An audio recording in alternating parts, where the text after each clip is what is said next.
Bismillahirrahmanirrahim. Assalamualaikum warahmatullahi wabarakatuh. Alhamdulillahi rabbil alamin, allazi an'ama alaina bi ni'matil iman wal islam. Raditu billahi rabba wa bil islami dina wa bi Muhammadin nabiyya wa rasulah. Asyhadu an la ilaha illallah wa asyhadu anna Muhammadar Rasulullah. Qala Allah ta'ala fi kitabihil karim, a'udzu billahi minasy syaithanir rajim. Bismillahirrahmanirrahim. Kuntum khaira ummah ukhrijat linnas ta'muruna bil ma'rufi wa tanhauna 'anil munkar wa tu'minuna billah ila akhir ayat. Shadaqallahul azim. Surah Ali Imran ayat 110. Yang saya hormati pengurus masjid Jami'atuz Zahidin, tokoh-tokoh masyarakat, Bapak Ibu, hamba-hamba Allah, kaum muslimin dan muslimat, semoga yang hadir ini insyaallah senantiasa diberikan Allah rahmat, hidayah dan ampunan Allah Subhanahu wa taala. Amin ya rabbal alamin. Mari kita bersyukur kepada Allah dengan mengucapkan alhamdulillah. Banyak nikmat yang Allah berikan kepada kita sehingga kita tak mampu menghitung berapa yang sudah kita terima dari nikmat Allah. Kemudian kita berselawat kepada Rasulullah Nabi Muhammad sallallahu alaihi wasallam dengan mengucapkan Allahumma salli ala sayyidina Muhammad wa ala ali sayyidina Muhammad. Assalamu alayka ya Rasulullah. Bapak Ibu yang dimuliakan Allah, setiap generasi ke generasi yang Allah lahirkan manusia sejak zaman Nabi Adam alaihi salam sampai akhir zaman dikenal dengan zaman Nabi Muhammad. Kita ini termasuk umat akhir zaman. Artinya setelah Rasulullah Nabi Muhammad tidak akan ada lagi umat yang dibawa oleh seorang Rasul yang diberikan kitab atau wahyu oleh Allah. Tidak ada lagi. Ini sudah penutupan. Dari sekian banyak umat-umat yang Allah utus ke muka bumi ini, ada disebut oleh Allah khaira ummah, sebaik-baik umat. Siapakah umat yang terbaik? Dan apakah kita yang hadir ini termasuk umat yang baik?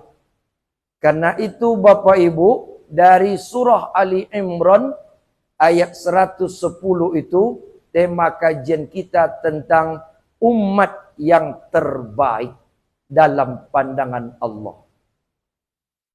A'udzu billahi minasyaitonir rajim. Kuntum khaira ummah. Engkau adalah sebaik-baik umat.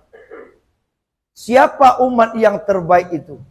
Ukhrijat linnas, yang dikeluarkan oleh Allah untuk manusia. Maka ada manusia ini Bapak Ibu yang sengaja Allah keluarkan untuk umat manusia lain. Maka disebut oleh Allah wal takum minkum ummatu yad'un. Ada sekelompok manusia yang diutus oleh Allah untuk manusia yang lain. Inilah yang terbaik. Apa ciri-ciri yang terbaik? Yang pertama kata Allah, ukhrijat linnas ta'muruna bil ma'ruf. Dia mengajak orang berbuat baik. Siapapun orang dan siapapun kita yang ngajak orang untuk berbuat baik, berarti dia mengambil kesempatan untuk menjadi umat yang terbaik. Ajaklah orang. Kalau kita baca sejarah ciptaan manusia, nabi-nabi itu diutus untuk apa? Ud'u ila sabili rabbika bil hikmah wal mau'izah. Mengajak orang. Jadi tugas kita tuh Bapak Ibu sebenarnya mengajak orang. Sampai ulama tafsir mengatakan kalau ada orang yang beriman, kemudian dia beramal soleh, tapi tak pernah ngajak orang berbuat baik, dia belum sempurna imannya. Ada yang bilang, Pak Ustadz, saya bukan Ustadz. Saya tak belajar agama, bagaimana saya ngajak orang? Balighu anni walau ayat. Ajak orang itu walaupun hanya satu ayat. Masa kita tidak dapat satu ayat? Bismillahirrahmanirrahim. Satu ayat tu. Ajak orang. Apa makna bismillah? Allah Maha Pengasih, Allah Maha Penyayang. Tebarkan kasih sayang, tebarkan kebaikan. Itu sudah mengajak dakwah juga. Wal asri innal insana lafi khusr illal ladzina amanu wa amilus solihat wa tawassaw bil haqq wa tawassaw bis sabr. Itu kuncinya. Beriman, beramal soleh, ngajak orang berbuat baik. Nasihat menasihati ke jalan yang benar dan dengan cara yang sabar. Baru bisa dikatakan kuntum khaira ummah. Yang kedua, kata Allah Subhanahu wa taala, wa tanhauna 'anil munkar. Dia mencegah perbuatan mungkar. Jadi orang yang baik itu, umat yang terbaik mencegah. Di kampung kita ini kalau ada perbuatan mungkar, harus ada yang mencegah. Kalau tidak, kita ini umat terburuk dalam pandangan Allah. Siapa yang mencegahnya? Ada 3 tingkat. Kita yang mana nanti? Man ra'a minkum mungkaron. Barang siapa di antara kalian, kata Rasulullah dalam hadis riwayat Muslim, yang melihat, man ra'a, siapa yang melihat? Mungkaran. Man ra'a minkum mungkaran. Siapa yang melihat di antara kalian kemungkaran. Falyughayyiru biyadih. Maka cegahlah dengan tangannya. Apa makna tangan? Tangan itu tafsir hadis mengatakan kekuasaan. Orang yang punya power. Bapak Ibu kalau di kampung, siapa orang yang paling punya power? Ya Pak RW. Tak ada Pak RW, Pak RT. Tidak ada Pak RT, tokoh-tokoh masyarakat. Tidak ada kemungkaran di kampung kita ini. Ada perjudian, ada perzinan, ada narkoba. Orang yang pertama sekali bertanggung jawab adalah pemimpin setempat. Itu nanti akan diminta oleh Allah pertanggungjawaban. Ini hati-hati. Jadi Pak RW, jadi Pak RT tak gampang. Ditanya Allah, ada tidak mencegah kemungkaran? Atau barangkali dialah biang keroknya kemungkaran. Wah, itu lebih berbahaya. Kenapa susah dicegah perjudian situ, Pak? Bapak, gimana Pak Ustadz? Pak RW-nya berjudi.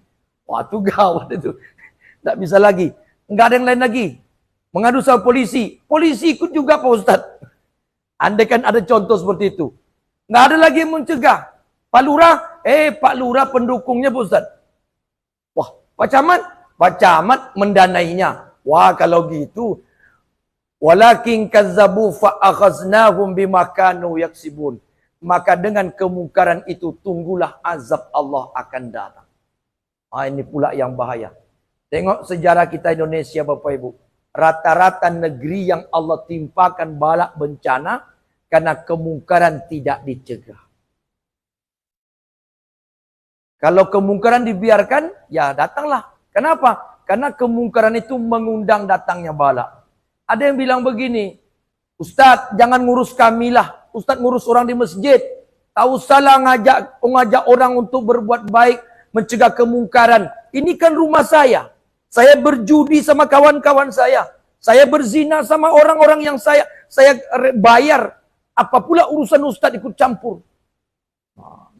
Kan kadang-kadang ada orang untuk beretorika Bapak Ibu, untuk membenarkan supaya jangan dicegah.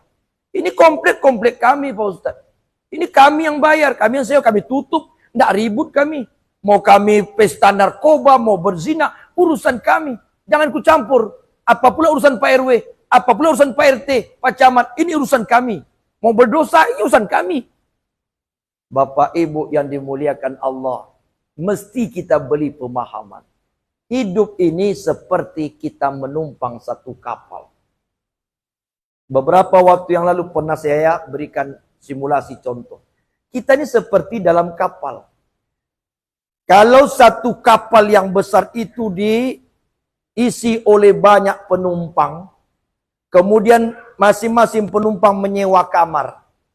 Memang kamar itu dia yang sewa, dia yang bayar. Tapi kalau dia bor dinding kapal, dia buat kerusakan, dibornya dinding kapal. Ditegur sama orang, Pak, apa dibor dinding kapal? Ini kan saya yang nyewa.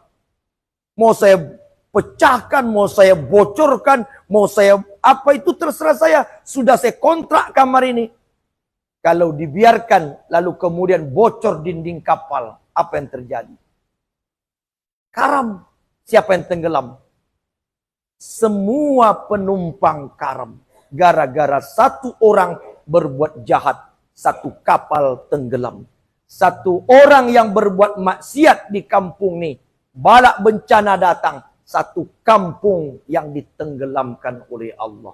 Itu gunanya ada orang ukhrijat linnas, dikeluarkan oleh Allah untuk mencegah kemungkaran. Maka Bapak Ibu, kalau tidak ada pemerintah setempat, fabil lisan, fa illam yastati' fabil lisan, orang yang punya mulut. Siapa yang punya mulut? Orang-orang tua, nenek mama, pemangku adat, ustadz, ulama, nasihati. Tak juga mempan. Kala ustadz, kala ulama, kala kiai, tak bisa bergerak, terlalu besar dekingannya. Fa illam yastati' fa biqalbi. Maka umat yang lain benci dengan maksiat itu. Membenci maksiat itu. Fazalika adhaful iman. Itulah iman yang selemah-lemahnya. Kenapa Bapak diam aja? Gimana Pak Ustaz? Saya tak punya kekuatan. Orang yang ngomong seperti itu, imannya selemah-lemah. Solat dia pun imannya lemah. Puasa dia imannya lemah. Dalam pandangan Allah, ini orang tidak baik. Maka kesimpulannya Bapak Ibu, ambil kesempatan ini agar kita menjadi umat yang terbaik. Demikian, terima kasih. Mohon maaf lahir batin. Subhanakallahumma wa bihamdika asyhadu an la ilaha illa anta astaghfiruka wa atubu ilaik. Wallahu a'lam bisawab. Wassalamualaikum warahmatullahi wabarakatuh.